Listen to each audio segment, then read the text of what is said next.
Hello दोस्तों, कैसे हैं आप सब। आज की हमारी कहानी है भरोसा। अगर अच्छी लगे तो चैनल को लाइक, शेयर और सब्सक्राइब करना ना भूलें।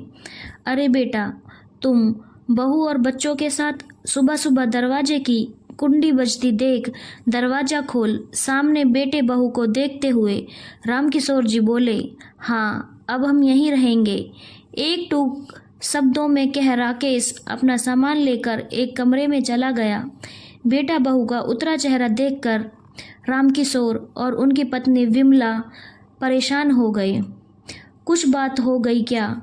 उधर जो तुम दोनों का चेहरा उतरा हुआ है, विमला जी ने पूछा। माँ, आप दोनों और छोटे ने झांसे में रखा मुझे और मैं आज्ञाकारी बेटा और बड़ा भाई बनकर झांसे में आ भी गया। क्या ही गलती थी मेरी। कम कमा रहा था, पत्नी और 2 बच्चों के लिए मुश्किल से गुजारा कर रहा था। पर आप सब ने मुझे क्या कहा, शहर में ज़मीन लेकर उधर घर बनवा देते हैं।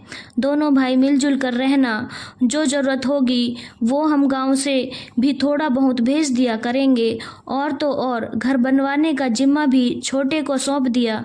पैसा आप लगाते रहे और वो अपने हिसाब से घर बनवाता रहा। मुझे तो बताना भी ज़रूरी नहीं समझा कि घर के पैसे आप दे रहे थे। छोटा मुझसे ज़्यादा कमाता है तो उस पर आप लोगों को पूरा विश्वास भी हो रहा था और मुझ पे नहीं।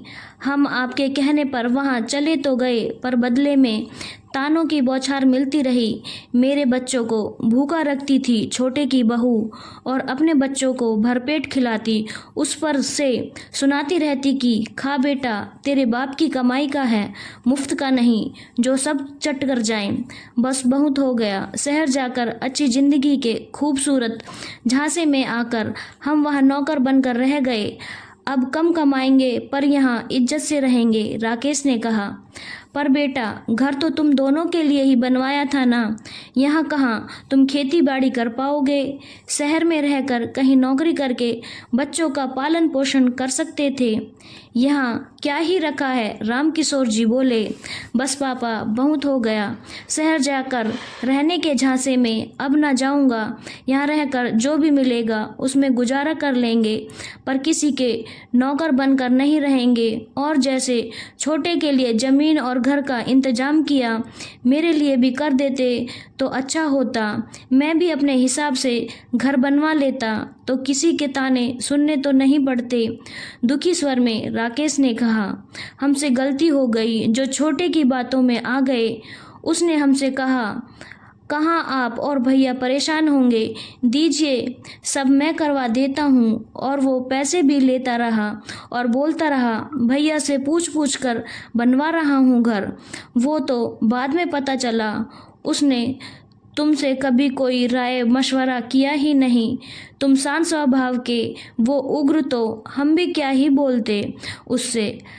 धीमे स्वर में रामकिशोर जी बोले, जो होना था हो ही गया जी। हम भी कहाँ ही सोचे थे, छोटा हमें झांसे में रखकर सब कर रहा है। अब तो इसके लिए भी सोचना होगा। जब तक हम हैं इनकी जिम्मेदारी हमारी ही है, विमला जी ने कहा। माँ, हमें कुछ नहीं चाहिए, बस आप लोगों का भरोसा और आशीर्वाद ही बहुत है। भगवान ने चाहा तो हम दोनों कहीं काम कर अपना गुजर बसर कर लेंगे और आप दोनों को ध्यान भी रखेंगे। बहुत देर से चुप बहू ने कहा, हाँ बहू, अब तो बस यही भरोसा है।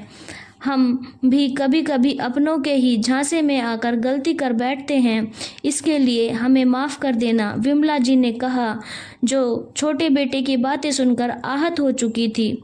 आप बड़े हैं, माफ़ी मांगकर शर्मिंदा ना करें। बस ज़रूरत हो आप हमारी मदद कर दें, इससे ज़्यादा और कुछ नहीं चाहिए। राकेश माता पिता के दुखी चेहरे देखकर उदास हो बोला। रामकिशोर और विमला जी ने बेटे बहू को गले से लगा लिया। करनी की माफ़ी मांग, आगे भविष्य में उनका साथ देने का आश्वासन दिया। मेरी इस रचना पर आपकी क्या प्रतिक्रिया है, आपका इंतज़ार रहेगा। धन्यवाद दोस्तों। अगर आपको कहानी अच्छी लगी हो तो चैनल को लाइक, शेयर और सब्सक्राइब करना ना भूलें।